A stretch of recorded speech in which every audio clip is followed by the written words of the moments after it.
DNA TV మన రాష్ట్రం మన ఛానల్.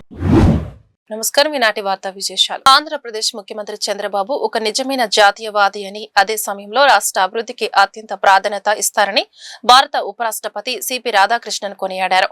ఆయన జాతీయవాదం రాష్ట్ర ప్రగతికి ఏమాత్రం అడ్డురాదని, ఇదే ఆయనలోని గొప్పతనమని ప్రశంసించారు.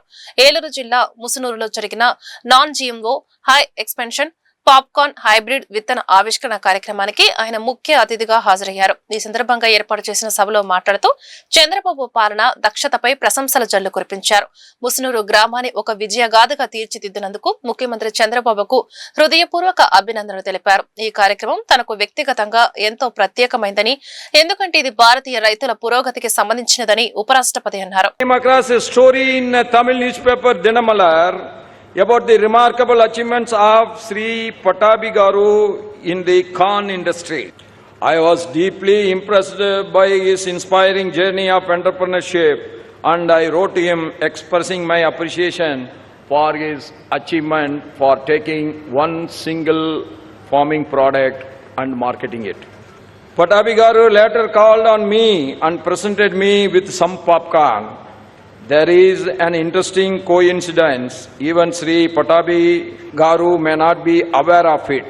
Soon afterwards, there was a briefing by the Ministry of Agriculture in Uparashtrapati Bhavan, where the Union Agriculture Minister, Sriman Sivaraj Singh Chauhan ji, was present with all the popcorn products of our Patabi Garu to them. Why I am sharing this simple incident? Because it illustrates the power of entrepreneurship of the Indian farmer. Long before we speak of GDP and growth engines, it was the farmer who fed this civilization season after season, harvest after harvest. Our festivals, our calendars, our very sense of time have been shaped by the cycle of sowing and reaping. Such is the deep and enduring bond that agriculture creates across our diverse nation, uniting us in celebration. Nearly 1/5 of country's gross value added at current prices.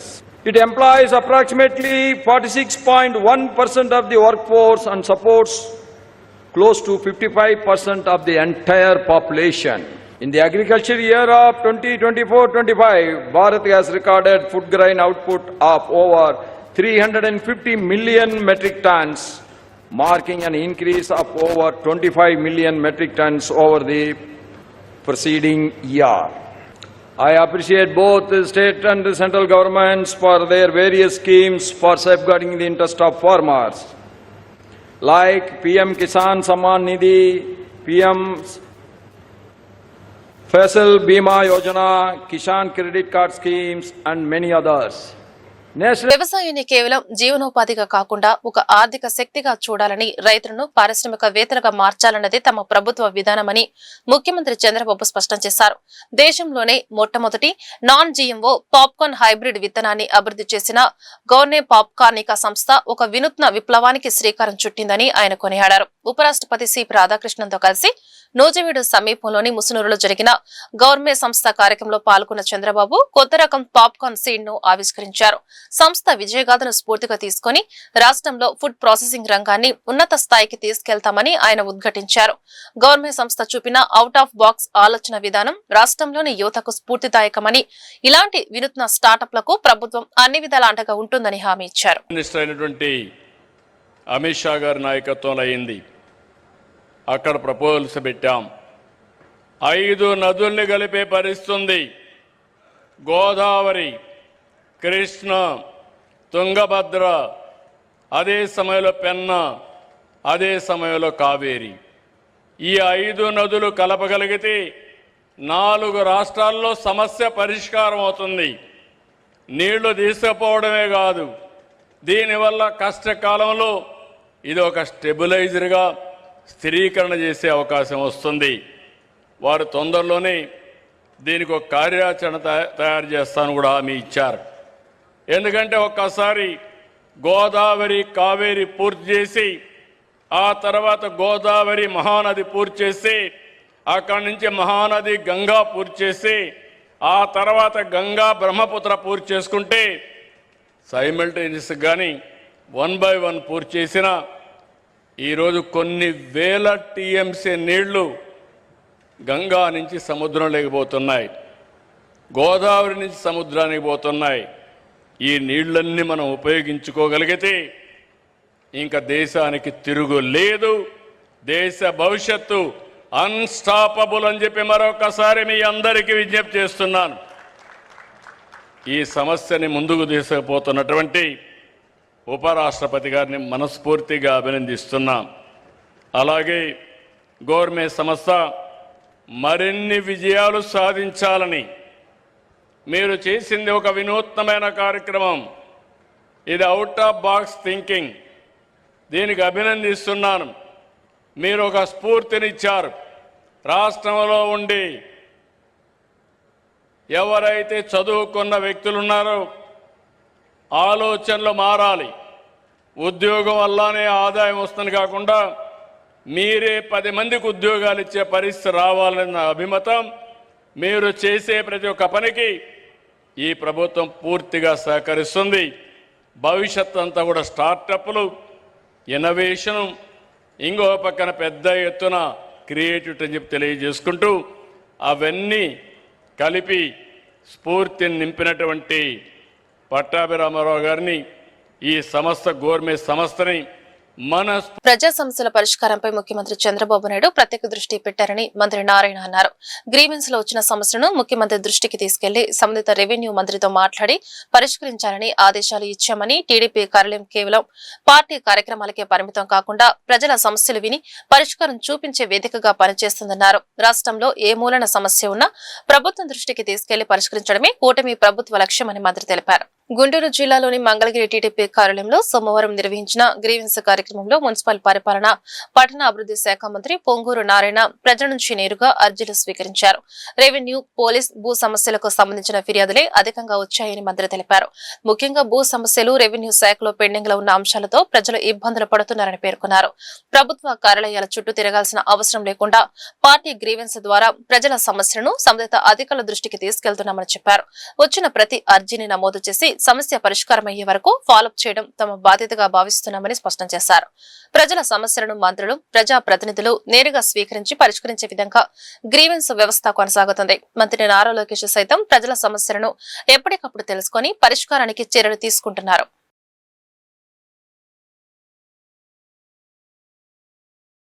నేను యాక్చువల్గా ఈరోజు Mangalagiri Telugu Desam party ఆఫీస్లో grievance సెల్లో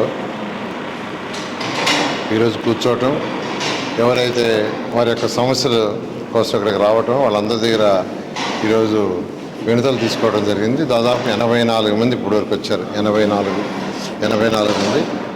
అయితే వీటిలో మెజారిటీగా revenue problems, police problems, almost వచ్చిన వాటిలో 90% ల్యాండ్ సమస్యలు ఉన్నాయి. అయితే ఆ ల్యాండ్ సమస్య సంబంధించిన డిస్ప్యూట్లే పోలీసు సమస్యలు ఉన్నాయి. అయితే ఇప్పుడు గవర్నర్ ముఖ్యమంత్రి గారు అండ్ రెవెన్యూ మంత్రి గారు దీని మీద ఇప్పుడు ప్రత్యేక శ్రద్ధ వహించి దాదాపు ఎవ్రీ వీక్ గవర్నర్ ముఖ్యమంత్రి గారు దీని మీద రివ్యూ చేస్తున్నారు. ప్రతి సమస్యని సాల్వ్ చేయాలి, ప్రతి ఒక్కరికి ఇబ్బంది లేకుండా చేయాలి. ఈరోజు ఏదైతే గత ప్రభుత్వం చేసిన అవకతవకల వల్ల అందరూ తీసిపోయి 22Aలో పెట్టేశారు. ప్రతి ఒక్కరి ల్యాండ్స్ తీసిపోయి 22Aలో పెట్టేసి రాజకీయ నాయకుల యొక్క కంట్రోల్లో పెట్టుకున్నారు గత ప్రభుత్వం. అయితే గవర్నర్ ముఖ్యమంత్రి గారు రావటం, అవన్నీ స్టడీ చేసిన తర్వాత వెంటనే రెవెన్యూ మంత్రికి ఆదేశించి వీటన్నింటినీ తొలగించమన్నారు. అయితే అన్నీ కూడా స్టడీ చేస్తున్నారు. అయితే ఇప్పుడు ఏదైతే వచ్చినా ఇవి కూడా ఈ వచ్చిన వ్యక్తులు కూడా కన్సర్న్ సెక్రటరీస్కి, కమిషనర్కి, అదేవిధంగా అదర్ హెచ్ఓడీస్కి, కలెక్టర్స్కి పంపించాము. వారి దగ్గర నుంచి ఎవరైతే వినతులు ఇచ్చారో వాళ్ళకి ఫోన్లు పోతాయి, వాళ్ళని పిలిపించి యాక్చువల్గా డిస్కస్ చేసి వాళ్ళ సమస్యలు సాల్వ్ చేయడం జరుగుతుంది. ఆ విధంగా ఈరోజు తెలుగుదేశం పార్టీ ఆఫీస్లో ఈరోజు మా ఇద్దరికి వచ్చిన, అంటే ప్రతి నెల ఒకరోజు ఖచ్చితంగా మంత్రులు రావాలి, రిసీవ్ చేసుకోవాలి, సమస్యలు తెలుసుకోవాలి, సమస్యలు సాల్వ్ చేయాలి. ఈ రాష్ట్రంలో ప్రతి ఒక్కరి సమస్య ఏదున్నా ఎప్పటికప్పుడు సాల్వ్ చేయాలనే ఉద్దేశంతో గవర్నర్ ముఖ్యమంత్రి గారు, అదేవిధంగా యువన విజయవాడ కనకదుర్గమ్మ ఆలయానికి భారీ ఆదాయం లభించింది. విజయవాడలోని ఇంద్రకీలాద్రిపై వెలిసిన దుర్గా మల్లేశ్వర స్వామి ఆలయంలో హుండీలను ఈ రోజు లెక్కించారు. ఈ కార్యక్రమం ఆలయ అధికారుల పర్యవేక్షణలో నిర్వహించారు. హుండీలను లెక్కించగా భక్తులు సమర్పించిన విరాళాల ద్వారా భారీ ఆదాయం లభించింది. హుండీల ద్వారా 3,91,17,684 రూపాయల ఆదాయం సమకూరింది. అలాగే 306 గ్రాముల బంగారం, 4 కిలోల 170 గ్రాముల వెండితో పాటు వివిధ దేశాలకు చెందిన విదేశీ కరెన్సీని కూడా భక్తులు సమర్పించారు. హుండీ లెక్కింపు కార్యక్రమాన్ని పారదర్శకంగా పూర్తి చేసినట్లు అధికారులు వెల్లడించారు. రాష్ట్రంలో త్వరలో జరగనున్న స్థానిక సంస్థల ఎన్నికలకు ఎన్డీఏ కూటమి తరపున సన్నద్దమవుతున్నట్లు బీజేపీ రాష్ట్ర అధికార ప్రతినిధి జయప్రకాష్ తెలిపారు. మంత్రి సత్యకుమార్ యాదవ్ నేతృత్వంలో ఏర్పాటైన కమిటీ రాష్ట్ర వ్యాప్తంగా పర్యటించి బలబలాలపై నివేదిక ఇస్తుందన్నారు. కేంద్ర ప్రభుత్వం ఆయుష్ రంగానికి 300 కోట్ల రూపాయలు కేటాయించిందని పేర్కొన్నారు. రాష్ట్రంలో త్వరలో జరగనున్న స్థానిక సంస్థల ఎన్నికలకు ఎన్డీఏ కూటమి తరపున సన్నద్దమవుతున్నట్లు బీజేపీ రాష్ట్ర అధికార ప్రతినిధి జయప్రకాష్ తెలిపారు. బీజేపీ రాష్ట్ర కార్యాలయంలో ఏర్పాటు చేసిన విలేకరుల సమావేశంలో ఆయన మాట్లాడుతూ మంత్రి సత్యకుమార్ యాదవ్ నేతృత్వంలో ఏర్పాటైన కమిటీ రాష్ట్ర వ్యాప్తంగా పర్యటించి బలబలాలపై నివేదిక ఇస్తుందని, ప్రతి గ్రామంలోనూ బీజేపీ పోటీ చేస్తుందని స్పష్టం చేశారు. కేంద్ర ప్రభుత్వం ఆయుష్ రంగానికి 300 కోట్ల రూపాయలు కేటాయించిందని పేర్కొన్నారు. అలాగే కాకినాడ జిల్లాలో నోకరాజు కుటుంబం ఆత్మహత్య ఘటనపై ఆయన ఆందోళన వ్యక్తం చేశారు. లవ్ జిహాద్ కోణంలో ఈ ఘటన జరిగిందని ఆరోపిస్తూ రాష్ట్ర ప్రభుత్వం మరియు హోంమంత్రి దీనిపై తక్షణమే స్పందించి బాధ్యులను కఠినంగా శిక్షించాలని డిమాండ్ చేశారు. ప్రక్రియ మొదలు పెట్టబోతా ఉన్నారు.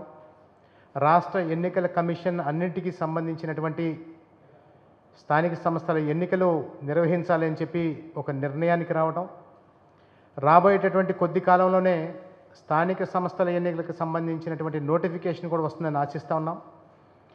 భారతీయ జనతా పార్టీ, తెలుగుదేశం, అదేవిధంగా జనసేనతో కూడుకున్నటువంటి కూటమి ప్రభుత్వం ఏర్పడి 2 సంవత్సరాలైన కారణంగా పెద్ద ఎత్తున ప్రజల నుంచి ఏదైతే మద్దతు ఆశిస్తూ ఉన్నామో ఈ ఎన్నికల్లో ద్వారా అదంతా కూడా సాధించాలనే విధంగా జరగబోతూ ఉంది. ముఖ్యంగా ఒక చారిత్రాత్మకమైనటువంటి విజయం సాధించిన తర్వాత 2024లో పెద్ద ఎత్తున కూటమి ప్రభుత్వం 175 గాను 164 సీట్లు సాధించి ప్రజల యొక్క మన్ననలను చూరగొని ఇవాళ 2 సంవత్సరాల కాలంలోనే కేంద్ర ప్రభుత్వం సహాయ సహకారాలతోటి నరేంద్ర మోదీ గారి యొక్క ఆశీస్సులతోటి ఆంధ్ర రాష్ట్రం ఇవాళ ముందడుగు వేస్తూ ఉన్నటువంటి పరిస్థితి మనం చూస్తూ ఉన్నాం. ముఖ్యంగా ఆంధ్ర రాష్ట్రం ఏదైతే అమరావతి రాజధాని అంశం కావచ్చు, అదేవిధంగా పోలవరానికి సంబంధించినటువంటి నిధులు ఇవ్వడం కావచ్చు, రాష్ట్రానికి సంబంధించినటువంటి కేంద్ర ప్రభుత్వ సంస్థల యొక్క ఇవాళ స్థాపన చేసే విధానం, పారిశ్రామిక కారిడార్లు, అదేవిధంగా రాష్ట్రానికి ఇబ్బడి ముబ్బడిగా వస్తున్నటువంటి నిధులు మనం చూస్తూ ఉంటే ఆంధ్ర రాష్ట్రం ఇవాళ అన్ని రకాలుగా కూడా ఒక అభివృద్ధి బాటన పట్టి డబుల్ ఇంజిన్ సర్కారు యొక్క విశిష్టత ఏమిటి అన్న విషయాన్ని ఒక ప్రామాణికంగా నిలబెట్టినటువంటి పరిస్థితి ఆంధ్ర రాష్ట్రంలో మనం చూస్తూ ఉన్నాం. ఇవాళ ఈ అంశాన్ని తీసుకొని ప్రజల మధ్యకి మరలా ఎన్నికల రూపేణా 3 పార్టీల యొక్క కూటమి కూడా వెళ్ళబోతూ ఉంది. భారతీయ జనతా పార్టీ గతంలో కేవలం 10 సీట్లలో ఎమ్మెల్యే స్థానాలకు పోటీ చేయటం, అదేవిధంగా ఒక 6 ఎంపీ స్థానాల్లో పోటీ చేయడం జరిగింది. ఆ రోజు ఉన్నటువంటి చారిత్రాత్మకమైనటువంటి అవసరం దృష్ట్యా భారతీయ జనతా పార్టీ కూడా ఉన్నటువంటి పరిస్థితుల్లో ఆ రకంగా పోటీ చేయడం జరిగింది.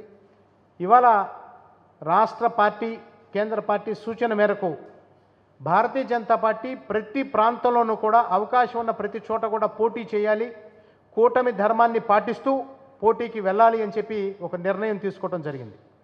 దానిలో భాగంగా ఇవాల్టికే రాష్ట్ర అధ్యక్షులు సత్యకుమార్ గారు రాష్ట్ర మంత్రివర్యుల యొక్క ఆధ్వర్యంలో ఉద్యోగుల న్యాయమైన డిమాండ్లు నెరవేర్చాలని ఐకాస రాష్ట్ర కమిటీ అనేక సార్లు ప్రభుత్వం దృష్టికి తీసుకెళ్లినా కాలయాపన చేస్తుందని చైర్మన్ బొప్పరాజు వెంకటేశ్వర్లు మండిపడ్డారు.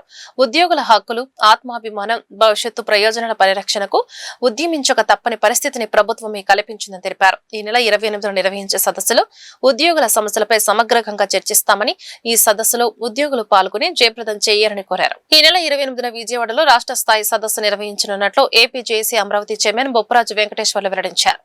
భవిష్యత్తు ఉద్యమ కార్యాచరణను ఖరారు చేసేందుకు ఈ భేటీ నిర్వహిస్తున్నట్లు ఆయన తెలిపారు. డివిజన్, జిల్లా, రాష్ట్ర స్థాయి ఉద్యోగ సంఘాల నాయకులు ఈ సదస్సుకు పెద్ద ఎత్తున తరలి రావాలని పిలుపునిచ్చారు. ప్రభుత్వం వెంటనే స్పందించి పెండింగ్ బకాయిలు చెల్లించాలని, కూటమి మేనిఫెస్టోలో ఇచ్చిన హామీలను అమలు చేయాలని డిమాండ్ చేశారు. చర్చల పేరుతో కాలయాపన చేయకుండా సమస్యలను తక్షణమే పరిష్కరించాలని, లేని పక్షంలో రాష్ట్ర వ్యాప్తంగా ఉద్యమాన్ని మరింత ఉధృతం చేస్తామని హెచ్చరించారు. వేల కోట్ల రూపాయల బకాయిలు, పిఆర్సి, ఐఆర్ విడుదల, గత 2 సంవత్సరాల పైచీలకు పెండింగ్ ఉన్నటువంటి డిఏలు 5 డిఏలు విడుదల, అదేవిధంగా రిటైర్డ్ అయినటువంటి పెన్షన్లకు సంబంధించినటువంటి అదనపు క్వాంటమ్ పెన్షన్ పెంచడం, గ్రామవార్డు సచివాలయ ఉద్యోగుల సర్వీసులకు సంబంధించినటువంటి ఇంక్రిమెంట్లు విడుదల, కాంట్రాక్ట్ ఉద్యోగులకు క్రమబద్ధీకరణ, అవుట్సోర్సింగ్ ఉద్యోగులకి ఉద్యోగ భద్రత లాంటి 29 ప్రధానమైనటువంటి డిమాండ్లతో గత 2 సంవత్సరాలుగా ప్రభుత్వానికి చెబుతూనే వస్తున్నాం. గత ఏడాది క్రితం గౌరవ ముఖ్యమంత్రి గారు స్వయంగా అక్టోబర్ 18వ తారీఖున ఉద్యోగ సంఘాలతో చర్చలు చేస్తూ కొద్ది సమయం ఇవ్వండి, మీ యొక్క ఆర్థిక సమస్యలన్నీ పరిష్కరిస్తామని చెప్పినటువంటి సందర్భంలో మేము కూడా ప్రభుత్వానికి కొంత సమయం ఇవ్వాలన్నటువంటి ఉద్దేశంతోనే సంవత్సర కాలంగా ఎదురు చూస్తున్న కనీసం ఎవరు పిలవనటువంటి నేపథ్యంలో, కనీసం మమ్మల్ని పట్టించుకోనటువంటి నేపథ్యంలో విధి లేక మరలా ఉద్యమానికి మాకు తప్పదు, మాతో ఎవరు మాట్లాడట్లేదు, మాతో ఎవరు ఏమీ చెప్పట్లేదు, ఎవరు అవకాశం కల్పించట్లేదు అని ఇక రోడ్డెక్కి చెప్పుకుంటే అప్పుడైనా మమ్మల్ని పిలుస్తారని మేము గత జూన్ మాసంలో 7వ తారీఖున రాష్ట్ర కార్యవర్గం నిర్వహించి ఉద్యమానికి వెళ్తున్నామని మేము ప్రకటించి ఏపీజేఎస్ అమరావతి పక్షాన జిల్లాల పర్యటన సదస్సులు మొదలుపెట్టబోతే మంత్రివర్యులు మాకు ఫోన్ చేసి దళిత గిరిజన సమస్యను వెంటనే పరిష్కరించాలని, కూటమి ప్రభుత్వం ఇచ్చిన హామీలను వెంటనే నెరవేర్చాలని ప్రజా సంఘాల నాయకులు సిహెచ్ బాబురావు, దోనిపూడి కాశీనాథ్ డిమాండ్ చేశారు. దళిత బలహీన వర్గాలకు న్యాయం చేయకపోతే ఆందోళన ఉధృతం చేస్తామని హెచ్చరించారు. ఎన్టీఆర్ జిల్లాలో దళిత గిరిజన సమస్య పరిష్కారానికి జిల్లా కలెక్టరేట్ వద్ద ఏపీ వ్యవసాయ కార్మిక సంఘం, కుల వివక్ష వ్యతిరేక పోరాట సంఘం సిఐటియు జిల్లా కమిటీల ఆధ్వర్యంలో నిరసన కార్యక్రమం నిర్వహించడం జరిగింది. ఈ సందర్భంగా వారు మాట్లాడుతూ కూటమి ప్రభుత్వంలో దళితులకు, బలహీన వర్గాలకు స్థానిక సంస్థలలో పదవులు ఇస్తామని, రిజర్వేషన్లు పెంచుతామని ముఖ్యమంత్రి చంద్రబాబు ప్రగల్భాలు పలుకుతున్నారని, దళిత బలహీన వర్గాలకు కనీసం ఉండటానికి ఇల్లు లేదు, చనిపోతే పాతి పెట్టడానికి స్థలం లేదని ఆవేదన వ్యక్తం చేశారు. దళిత బలహీన వర్గాలపైన ఇప్పటికీ వివక్షత కొనసాగుతుందని, వారికి పదవులు ఇవ్వకపోయినా పర్వాలేదు, ఇచ్చిన హామీలను నెరవేరిస్తే చాలని అన్నారు. బలహీన వర్గాలకి స్థానిక సంస్థల్లో పదవులు ఇస్తాను, రిజర్వేషన్లు పెంచుతానని మాటలు చెప్తున్నారు. పదవుల సంగతి సరే, కనీసం తలదాచుకోవటానికి వీళ్ళకి 2 సెంట్లు స్థలం లేదు, ఇల్లు లేదు. పశువుల కొట్టాలైనా ఉన్నాయి పశువులకి, కానీ పేదలు బలహీన వర్గాలకి ఇళ్ళే లేదు. చచ్చిపోతే పాతి పెట్టడానికి శ్మశానంలో స్థలం లేదు. 1235 జీవో ఇచ్చి వాళ్ళకి దాదాపుగా 14 సంవత్సరాలు 15 సంవత్సరాలు దాటిపోయింది. కానీ గ్రామాల్లో శ్మశాన వాటికలకి స్థలాలు లేవు, ఉన్నవి ఆక్రమించుకుంటా ఉన్నారు. ఎస్సీ ఎస్టీ సబ్ ప్లాన్ అనేటువంటిది కాగితాలకే పరిమితమైంది తప్ప దళిత వాడల్లో సౌకర్యాలు లేవు. చంద్రబాబు నాయుడు గారు 5 ఎకరాల్లో వెలగబూళ్ళలో ఇల్లు కట్టుకున్నారు. ఎమ్మెల్యేలు, మంత్రుల క్వార్టర్లు పూర్తయినాయి. కానీ బలహీన వర్గాలు, దళితులకి మాత్రం ఎక్కడ కనీసమైనటువంటి చోటు లేదు. మొత్తం దళితుల్ని, బలహీన వర్గాలని ఇపాల్టికి వివక్షతగా చూస్తారు. సమాన అవకాశాలు లేవు. వాళ్ళందరూ నిర్లక్ష్యానికి గురవుతున్నారు. అందుకే ప్రజా సంఘాలు నెల రోజుల నుండి సర్వేలు చేసి పేటన దళిత వాడవాడన తిరిగి వాటన్నిటిని కూడా చేస్తే కుల సర్టిఫికెట్లు ఇవ్వరు, పథకాలు ఇవ్వరు, ఇళ్ళు ఇవ్వరు, ఆత్మగౌరవం ఉండదు, స్థలం శ్మశానంలో స్థలం లేదు. ఇటువంటి నిర్లక్ష్యం మీద వాళ్ళ సామాజిక దళితుల నివాస ప్రాంతాల అభివృద్ధి కోసం ఏర్పాటు చేసిన ఉప ప్రణాళిక నిధులలో అరాకొర నిధులు కేటాయిస్తున్నారని డిహెచ్పిఎస్ రాష్ట్ర ఆర్గనైజింగ్ సెక్రటరీ బుట్టి రాయప్ప ఆరోపించారు. అనేక ప్రాంతాల్లో శ్మశాన వాటికలు కూడా లేకపోవడంతో మనిషి చనిపోతే పూడ్చి పెట్టడానికి సైతం తగిన సౌకర్యాలు లేని దుస్థితి నెలకొందని ఆవేదన వ్యక్తం చేశారు. ప్రభుత్వం వెంటనే బడ్జెట్ లో నిధులను సక్రమంగా కేటాయించి దళితులకు అవసరమైన కనీస సౌకర్యాలు కల్పించాలని డిమాండ్ చేశారు. ఎస్సీ ఎస్టీ ఉప ప్రణాళిక నిధులు మరియు సంక్షేమ పథకాల అమలుపై శ్వేతపత్రం విడుదల చేయాలని డిమాండ్ చేస్తూ దళిత హక్కుల పోరాట సమితి ఆధ్వర్యంలో ఎన్టీఆర్ జిల్లా కలెక్టరేట్ కార్యాలయం ఎదుట ధర్నా నిర్వహించారు. ఈ సందర్భంగా డిహెచ్పిఎస్ రాష్ట్ర ఆర్గనైజింగ్ సెక్రటరీ బుట్టి రాయప్పపై వ్యాఖ్యలు చేశారు. పేరు బుట్టి రాయప్ప, దళిత హక్కుల పోరాట సమితి అంటే డిహెచ్పిఎస్ రాష్ట్ర ఆర్గనైజింగ్ సెక్రటరీని. ఈరోజు ఎన్టీఆర్ జిల్లా కలెక్టర్ కార్యాలయం ముందు డిహెచ్పిఎస్ ఆధ్వర్యంలో ధర్నా జరుపుతూ ఉన్నాం. ఈ ధర్నాను రాష్ట్ర వ్యాప్తంగా అన్ని జిల్లాలలోనూ రాష్ట్ర డిహెచ్పిఎస్ నిర్వహిస్తూ ఉంది. ఈరోజు ఈ ధర్నా ఇక్కడ ఎందుకు నిర్వహిస్తున్నామంటే దళితులు నివసించేటువంటి ప్రాంతాల్లో అభివృద్ధి కొరకు ఉప ప్రణాళిక అనేటువంటిది ఒకటి ఏర్పాటు చేశారు. దానికి జనాభా దామాషా ప్రకారం 16%, 6% నిధులను కేటాయించాల్సి ఉండగా కేవలం కంటినీటి తుడుపు చర్య మాదిరిగా అరకొర నిధులను కేటాయించడం, ఆ కేటాయించినటువంటి నిధులను కూడా సక్రమంగా ఖర్చు చేయకుండా ఇతర పథకాలకు మళ్లించడం అనేటువంటిది ప్రభుత్వాల యొక్క దుర్మార్గపూరితమైనటువంటి చర్య. కాబట్టి ఈరోజు దళితులు నివసించేటువంటి ప్రాంతంలో కనీసమైనటువంటి మంచినీరు, లైట్లు, విద్యాలయాలు, వైద్యాలయాలు ఇట్లాంటివి రోడ్లు కానీ మురుగునీరు పారుదల కానీ లేక తీవ్రమైనటువంటి ఇబ్బందులు పడుతూ ఉన్నారు. ఈరోజు అనేక ప్రాంతాల్లో శ్మశానాలు కూడా లేకపోవటం వలన దళితులు కావచ్చు, ప్రజలు కావచ్చు తీవ్రమైనటువంటి ఇబ్బందులు. మనిషి చనిపోతే తీసుకెళ్ళి పూడ్చడానికి కూడా లేనటువంటి సౌకర్యాలు లేకపోతే దానివలన ఎంత ఇబ్బందులు పడతారనేటువంటిది గమనించాలి. కాబట్టి రాష్ట్ర ప్రభుత్వం వెంటనే బడ్జెట్లో నిధులను సక్రమంగా కేటాయించి సక్రమంగా ఖర్చు చేయడం ద్వారా దళితులకి ప్రజల నుంచి అందే ప్రతి ఫిర్యాదును కేవలం అర్జీగా కాకుండా ఒక కుటుంబం లేదా వ్యక్తి ఎదుర్కొంటున్న సమస్యగా భావించి సత్వర నాణ్యమైన శాశ్వత పరిష్కారం చూపాలని జిల్లా కలెక్టర్ డాక్టర్ జి లక్ష్మీషా అధికారులను ఆదేశించారు. ఫిర్యాదు పరిష్కారం కాగితాలపై లేదా ఆన్లైన్లో నమోదు చేయడంతో పూర్తి కాదని సమస్యకు క్షేత్రస్థాయిలో వాస్తవ పరిష్కారం లభించినప్పుడే అది నిజమైన పరిష్కారంగా పరిగణించాలని స్పష్టం చేశారు. పీజీఆర్ఎస్ ను ప్రజలకు అండగా నిలిచే సమర్థవంతమైన వ్యవస్థగా మరింత బలోపేతం చేసేందుకు సమిష్టిగా కృషి చేయాలని పేర్కొన్నారు. కలెక్టర్ శ్రీ పింగళి వెంకయ్య సమావేశ మందిరంలో సోమవారం జరిగిన ప్రజా స్నేహపూర్వక ప్రజా సమస్యల పరిష్కార వేదిక ద్వారా కలెక్టర్ లక్ష్మీషా అధికారులతో కలిసి అర్జీలు స్వీకరించారు. మొత్తం 192 అర్జీలు అందగా రెవెన్యూ 66, పురపాలక పట్టణాభివృద్ధి 52, పోలీస్ 22, పంచాయతీరాజుకు 17 అర్జీలు రాగా వైద్య ఆరోగ్యం, స్వర్ణ గ్రామం, స్వర్ణ వార్డు శాఖకు 6 చొప్పున అర్జీలు అందాయి. వ్యవసాయం, ప్రజా రవాణా, కాలేజీ విద్య, పాఠశాల విద్య, రిజిస్ట్రేషన్ అండ్ స్టాంప్స్, రహదారులు, భవనాల శాఖలకు 2 చొప్పున అర్జీలు వచ్చాయి. విద్యుత్, పౌర సరఫరాలు, సహకార, అటవీ, ఆర్ఐఓ, గ్రామీణ, నీటి సరఫరా, గిరిజన సంక్షేమ శాఖలకు 1 అర్జీ వచ్చాయి. వీటిని క్షుణ్ణంగా పరిశీలించి పరిష్కరించాలని అధికారులను ఆదేశించారు. ఫిర్యాదుల పరిష్కారంలో సంబంధిత అధికారులు ప్రజలతో ప్రత్యక్షంగా మాట్లాడి సమస్య పరిష్కారమైన తీరును తెలుసుకోవడంతో పాటు వారి సంతృప్తిని నిర్ధారించుకోవాలని సూచించారు. ఏఈ నూకరాజు అల్లుడు జగదీష్ రెడ్డి కుటుంబాన్ని పరామర్శించిన విజయసాయిరెడ్డి. మృత్యుంజయుడైన ఏఈ నూకరాజు మనవడు రియాన్స్ కార్తికేయ రెడ్డిని పరామర్శించిన విజయసాయిరెడ్డి. ఏఈ నూకరాజు కుటుంబం ఆత్మహత్య సహా జగదీష్ రెడ్డి మృతికి కారణాలు తెలుసుకున్న విజయసాయిరెడ్డి. జగదీష్ రెడ్డి మరణం సహా ఏఈ నూకరాజు కుటుంబ సమేతంగా ఆత్మహత్యకు గల కారణాలను అడిగి తెలుసుకున్న విజయసాయిరెడ్డి.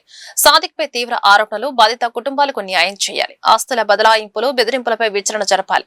కాకినాడ, రాజమహేంద్రవరం పరిసరాల్లో కొన్ని కుటుంబాలను లక్ష్యంగా చేసుకుని సాదిక్ అనే వ్యక్తి నేతృత్వంలోని ముఠా వేధింపులకు పాల్పడుతుందన్న ఆరోపణలపై సమగ్ర దర్యాప్తు చేయాలని మాజీ రాజ్యసభ సభ్యుడు విజయసాయిరెడ్డి డిమాండ్ చేశారు. బాధిత కుటుంబాల ఆస్తులు, బంగారం, నగదు, బ్యాంకు లాకర్లు తదితరులకు బలవంతంగా స్వాధీనం చేసుకున్నారన్న ఆరోపణలపై విచారణ జరపాలన్నారు. నూకరాజు, ఆయన భార్య మీనా, కుమార్తె సౌజన్య మృతుల ఘటనలో ఉన్న అనుమానాలను నివృత్తి చేయాలని కోరారు. జగదీశ్వర్ రెడ్డి మృతిపైన పోస్టుమార్టం, వైద్య, ఫోనిక్స్ నివేదికలు పరిశీలించాలని అన్నారు. భాస్కర్ రెడ్డి గారి కుటుంబాన్ని భాస్కర్ రెడ్డి గారు, ఆయన భార్య విశాలమ్మ గారు, కూతురు కవితమ్మ గారు, సోల్ సర్వైవర్ ఈ యొక్క ఎపిసోడ్లో దేవుడి దయ వల్ల బ్రతికి పట్టగట్టినటువంటి రియాన్ష్ రెడ్డి వీళ్ళని పరామర్శించడానికి రావులపాలెం రావడం జరిగింది. భాస్కర్ రెడ్డి గారు అన్ని వివరాలని వివరించడం జరిగింది. ఈ యొక్క సాదిక్ అనేటటువంటి వ్యక్తి ఒక సాధారణమైనటువంటి నేరస్తుడు కాదు. ఇతను కరుడు గట్టినటువంటి నేరస్తుడు. నాకున్న సమాచారం ప్రకారం సాదిక్తో పాటు మరో 9 మంది అదే సామాజిక వర్గానికి చెందినటువంటి వ్యక్తుల ముఠ, అంటే మొత్తం ఒక 10 మంది ఒక టెర్రరిస్టుల ముఠ. దురదృష్టవశాత్తు ఈ 10 మంది కూడా ముస్లిం మతానికి చెందినటువంటి వాళ్ళుగా సమాచారం వస్తూ ఉంది. ఈ యొక్క సాదిక్ వల్ల ఒక రెడ్డి కుటుంబం, హిందూ మతంలో ఉన్నటువంటి ఒక రెడ్డి కుటుంబం, ఒక బీసీ సామాజిక వర్గానికి చెందినటువంటి ఒక కుటుంబం మనకు తెలిసి ఈరోజు ఈ యొక్క ప్రపంచాన్ని వీడి వదిలి వెళ్ళిపోవడం జరిగింది.